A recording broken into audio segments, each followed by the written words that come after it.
Hello, I'm Lauren Green, and you're in the strategy room. Hurricane Matthew is continuing to pound its way along the east coast of Florida today, and the presidential candidates are surprisingly silent amid the inclement conditions in one of the key battleground states.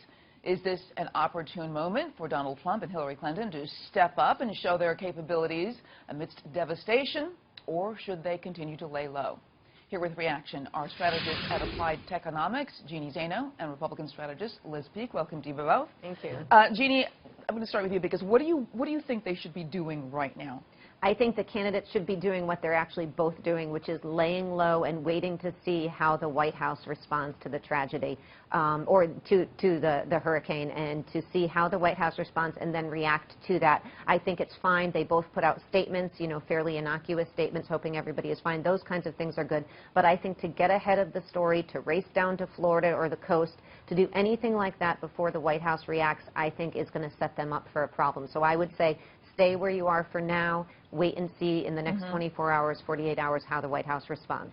You know, one of the interesting things is that, you know, Florida is a huge get. Sure. I mean, you got to get that. Yeah. And to have a disaster there, you got to play it really well. And past presidential candidates have kind of played the disaster up for their own benefit. I mean, like, how does that work? Well, let's not forget Superstorm Sandy and Chris Christie's infamous hug with President Obama.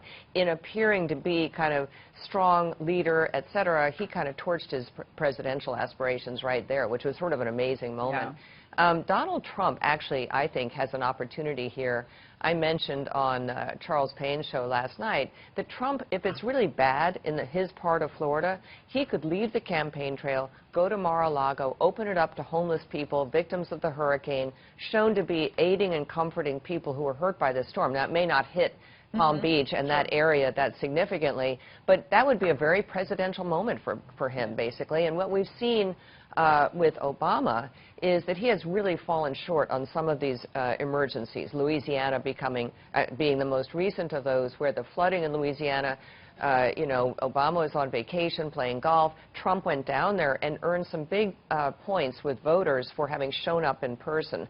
I don't think he'll do that, but it is an opportunity depending on what emerges. We don't know what the storm really is going to look like at this point. Right. I thought Hillary Clinton's thing of putting up political ads on the Weather Channel, huge wrong turn, and that has hurt her.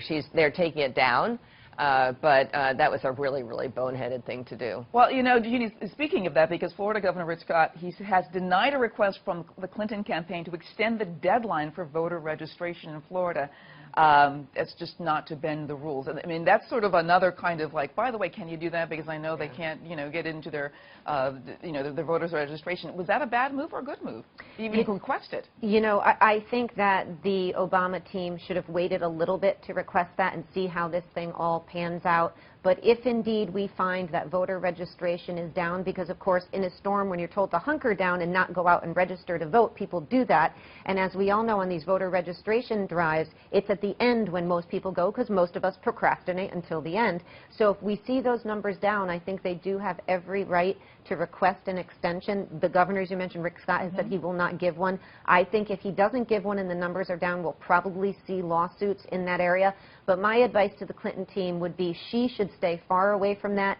They should be removed and have surrogates on their behalf down in the state of Florida, Democrats down there making the case on their behalf. Because it is important, and as we know, that registration can change an election in a state as important as you mentioned and as close as you mentioned as Florida. So it's critical. You know, Liz, President Obama was on the air with a news conference just updating on Hurricane Matthew, and he basically gave homage to FEMA first. Right. And then at the end of the news conference, he gave acknowledgement to the governor's states, the governor of the states involved, and acknowledged them as well. Is that kind of the order, or should it be done the other way? Acknowledge the governors of the states and then gone to FEMA? Good question. Actually, the order of authority here is state and then FEMA. It is basically the states that are responsible for calling in and marshaling the resources available to them through FEMA. Governor Scott has been one of President Obama's greatest critics over the course of his presidency. They have knocked heads on several occasions. On two separate occasions, Obama has refused Governor Scott's request for emergency aid. So there's some bad blood here. There's no question. And I forgive me saying this, but I don't think President Obama wants Governor Scott to look like a hero in this period while he is coming to the aid of his state. So I don't think I don't think anything that comes out of the Obama administration is unintentional when it comes to politics. I thought this was totally intentional. All right. I want to thank you so much, Liz and Jeanne, for being here.